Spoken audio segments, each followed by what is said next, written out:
ایک نوجوان تھا، وہ اپنے بوڑھے باپ کو یتیم خانے چھوڑ آیا۔ یتیم خانے چھوڑ کر واپسی گھر کی طرف آ ہی رہا تھا کہ بیگم صاحبہ کی کال آ گئی۔ بیگم صاحبہ نے کہا، اے میرے سرتاج، یتیم خانے چھوڑنے کے بعد اپنے بوڑھے باپ کو یہ بھی پیغام دے کے آنا کہ وہ عید والے دن بھی ہمارے گھر آنے کی کوشش مت کرے گا، وہ خوشی کا دن بھی یتیم خانے میں ہی گزارے گا، اب اس کی ساری زندگی یتیم خانے میں ہی گزرے گی۔ آج سے نہ وہ ہمارا منہ دیکھے گا نہ ہم اس کا منہ دیکھیں گے۔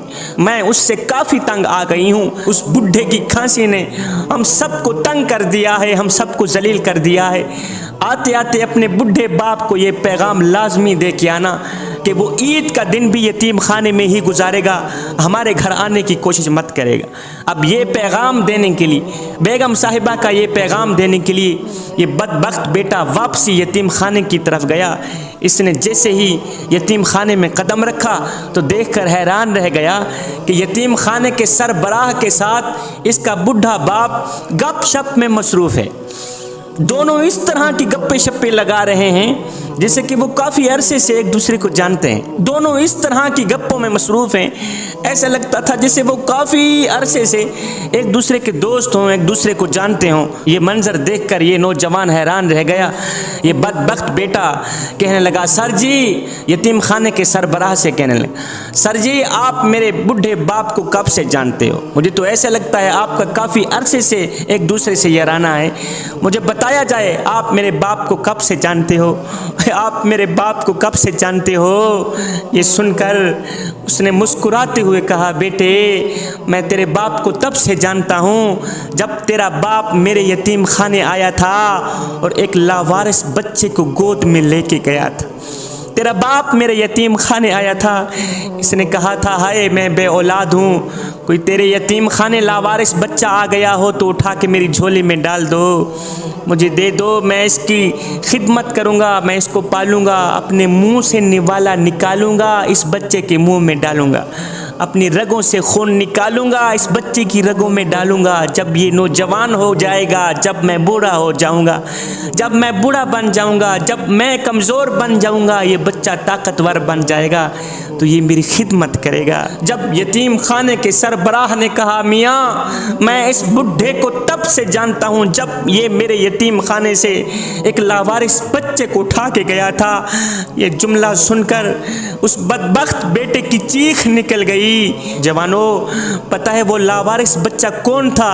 یہ وہی بدبخت بیٹا تھا جو آج اپنے بوڑھے باپ کو یتیم خانے چھوڑنے آیا تھا، جو بوڑھے باپ کی کھانسی سے تنگ آ گیا تھا، وہ یہی بدبخت بیٹا تھا جو آج بوڑھے باپ کو خدمت نہ کرنے کی وجہ سے یتیم خانے چھوڑ کے جا رہا ہے، تنہا چھوڑ کے جا رہا ہے، اور ساتھ میں یہ بھی کہہ کے جا رہا ہے کہ آج سے نہ تو ہمیں منہ دکھائے گا نہ ہم تجھے منہ دکھائیں گے، آج کے بعد تو یہاں سے جیے گا، یہاں سے ہی تیرا لاشا جائے گا۔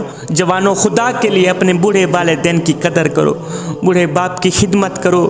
خوش قسمت لوگ ہیں وہ جو اپنے بوڑھے والدین کی خدمت کرتے ہیں، خوش بخت لوگ ہیں وہ جو اپنے بوڑھے والدین کی خدمت کرتے ہیں۔ جوانوں، کائنات میں ہر بندہ تمہیں نیچے دیکھنا چاہتا ہے، کائنات میں ہر انسان تمہیں نچلے درجے کو دیکھنا چاہتا ہے، دنیا میں واحد شخص ایک تیرا باپ ہی ہے جو تمہیں ہر وقت دیکھنا چاہتا ہے تو اوپر کی طرف ہی دیکھنا چاہتا ہے، جو تمہیں پرواز کرتے ہوئے دیکھنا چاہتا ہے۔ دنیا کا ہر انسان تمہیں ہرانا چاہتا ہے، اور سنو، جو تمہیں کامیاب دیکھنا چاہتا ہے، خود سے بھی زیادہ کامیاب دیکھنا چاہتا ہے، وہ کوئی اور نہیں ہے، وہ تیرا باپ ہی ہے میاں۔ خوش قسمت لوگ ہیں وہ جن کے ہاتھ میں اپنے باپ کی انگل ہے، جن کے ہاتھ میں باپ جیسا عظیم سہارا ہے۔ شیخ سعدی کہتے ہیں، میں بچپن میں عید کی نماز پڑھنے باپ کی انگل پکڑ کر جا رہا تھا کہ بچوں کے ہجوم میں مجھ سے میرے باپ کی انگل چھوٹ گئی۔ بچے کھیل رہے تھے نا، میں نے اپنے باپ کی انگل چھوڑی اور کھیل کود میں مست ہو گیا۔ کھیل کود میں اتنا مست ہوا کہ باپ آگے نکل گیا، میں کھیل میں مست ہو گیا۔ جب کھیل کود سے فارغ ہوا تو مجھے پتہ چلا، اوہو میرا باپ کہاں ہے۔ اب میں رو رہا تھا، چیخ رہا تھا کہ میں باپ سے جدا ہو گیا ہوں، میرا باپ کہاں ہے، میرا باپ کہاں ہے، مجھے میرا باپ ملا دو۔